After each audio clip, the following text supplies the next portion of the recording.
Mga kapatid, basahin po natin ang Hosea chapter 5 verse 1 up to 15.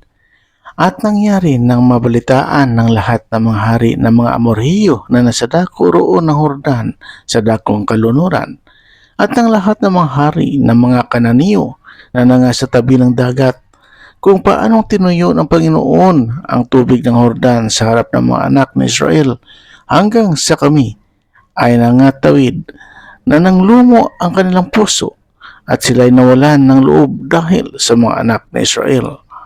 Nang panahong yaon ay sinabi ng Panginoon kay Josue, gumawa ka ng mga sundang na pinki ang bato at tuliin mo uli na ikalawa ang mga anak ni Israel.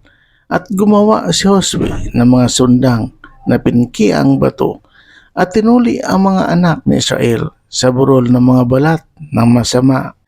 At ito ang dahil na itinuli ni Josue ang buong bayan na lumabas mula sa Ehipto ng mga lalaki. Lahat ng lalaking pangdigma ay namatay sa ilang sadaan pagkatapos na sila'y makalabas na mula sa Ehipto, sapagkat ang buong bayan na lumabas ay mga tuli, ngunit ang buong bayan na ipinanganak sa ilang sadaan pagkalabas sa Ehipto ay hindi tuli, sapagkat ang mga anak ni Israel ay lumakad na 40 taon sa ilang hanggang sa ang buong bansa. Sa makatawid bagay, ang mga lalaking pangdigma na lumabas mula sa Ehipto ay nalipol, sapagkat hindi nila dininig ang tinig ng Panginoon na siyang sinumpaan ng Panginoon na hindi niya ipakikita sa kanila ang lupain na isinumpa ng Panginoon sa kanilang mga magulang na ibibigay sa atin, na lupaing binubukalan ng gatas at pulok.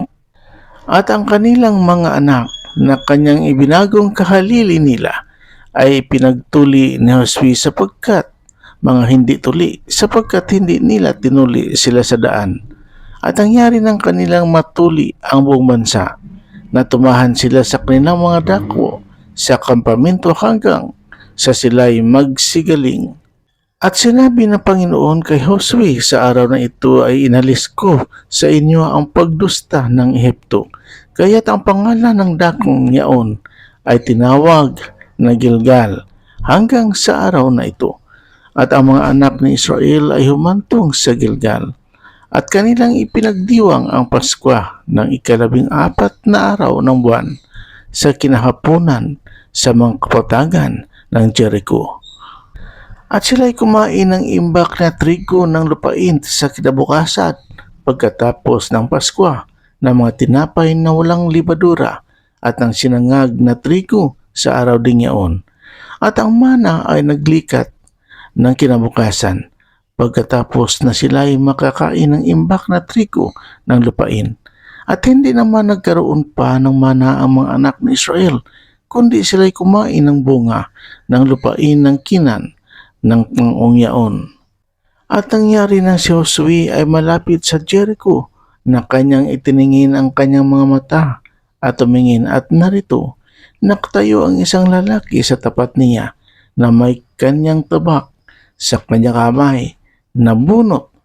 At si Josue ay naparoon sa kanya at sinabi sa kanya, ikaw ba'y sa amin o sa aming mga kaaway? At kanyang sinabi, hindi, kundi ako'y naparito na parang prinsipe ng hukbo ng Panginoon. At si Josue ay nagpatira pa sa lupa at sumamba at nagsabi sa kanya, anong sabi ng aking Panginoon sa kanyang lingkod? At sinabi ng prinsipe ng hukbo ng Panginoon kay Josue, hubarin mo ang iyong panyapak sa iyong paa, sapagkat ang dakong iyong kinatatayuan ay banal. At ginawang gayon ni Josue. Purihin natin ang Panginoong Diyos. Hallelujah! Hallelujah! Amen.